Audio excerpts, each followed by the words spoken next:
విక్కీ కత్తి చేత్తో పట్టుకొని మురళీకృష్ణని చంపడానికి ఆలోచిస్తూ ఉంటాడు. ఇంతలో అక్కడ ఉన్న అరవింద అయితే, ఏంటి విక్కీ ఇంకా ఆలోచిస్తున్నావు? ఈ ఎదవని చంపడానికి ఇంకా నీకు ఎందుకు ఆలోచిస్తున్నావో నాకు అర్థం కావటం లేదు. నువ్వు చంపుతావా లేదంటే నన్నే చంపమంటావా అని చెప్పేసి అయితే అంటూ ఉంటుంది. ఆ మాటలు వినగానే అక్కడ ఉన్న విక్కీ అయితే ఒక్కసారిగా షాక్ అయిపోయి అరవింద వైపు అయితే చూస్తూ ఉండిపోతాడు.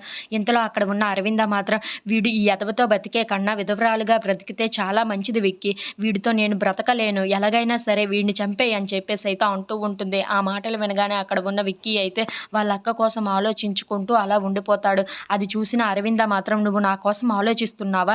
ఈ సమాజంలో భర్త లేకపోతే ఎలాగైనా బ్రతకొచ్చు, కానీ ఇన్ని హింసలు పెట్టే భర్తతో ఎట్టి పరిస్థితుల్లో బ్రతకలేము. అలాగే నా కూతురికి తండ్రి అవసరం కూడా లేదు. ఇలాంటి వెధవ ఉండే కన్నా చనిపోతేనే మంచిది. ఈ సమాజం నా కోసం, నా కూతురు కోసం కొంచెం జాలైనా పడుతుంది. అందుకే వీడిని ఎలాగైనా చంపేయి అని చెప్పేసి అయితే అంటూ ఉంటుంది. ఇంతలో అక్కడ ఉన్న అరవింద విక్కీని చూసి, ఇదిగో ఈ తాళి కోసమే నువ్వు ఆలోచిస్తున్నావా? అయితే ఇదిగో ఈ తాళిని కూడా తీసి వాడి ముఖాన్ని విసిరేస్తున్నాను. నువ్వే చూసుకో.